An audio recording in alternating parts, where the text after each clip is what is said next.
We agreed to conceal the identities of the alleged victims in this case. They fear not only for their current jobs, but for their family members in China.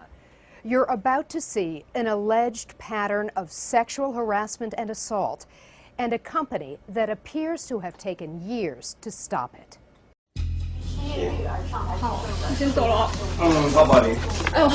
This disturbing video, shot on an iPhone by a female reporter, captures the alleged advances of Zhenju Liu, the former Washington bureau chief of Phoenix Television.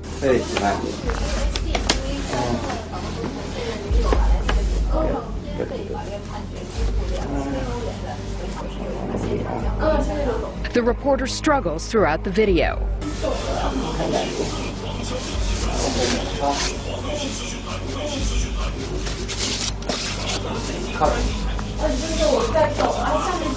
This Liu is, in fact, According to the allegations in this federal lawsuit, Liu repeatedly preyed on vulnerable young women in the D.C. and New York bureaus of Phoenix Television, interns, reporters, and even job candidates. He threw his arms around me, and then he touched my butt, and then he tried to kiss me on the lips, but I ducked, and so he kissed my neck. He suddenly hugged me very tightly. And I tried to push him away, but he will try to hug harder. He did all that by force. Their stories are strikingly similar. He was saying things like, "Why are you so beautiful?"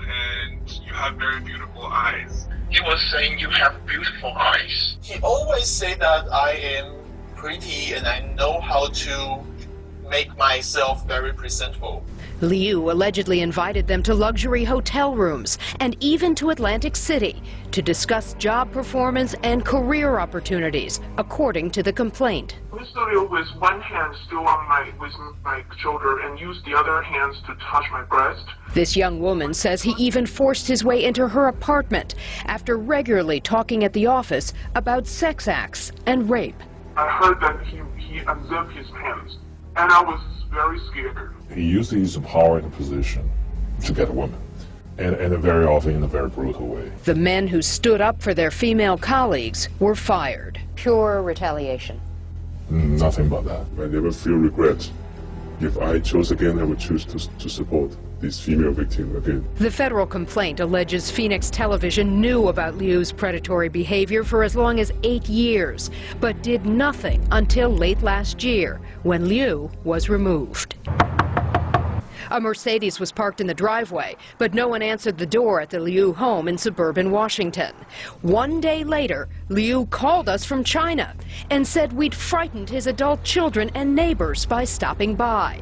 Asked about the allegations, he said, "Not true. I am more than 60 years old. I had nothing to do with this. I have nothing to say." Especially in this country, everyone should have a freedom to work without being sexually harassed. Everyone should have a freedom to work without retaliation. Sir, what would you like to say on behalf of Phoenix Television about these allegations involving Mr. Liu?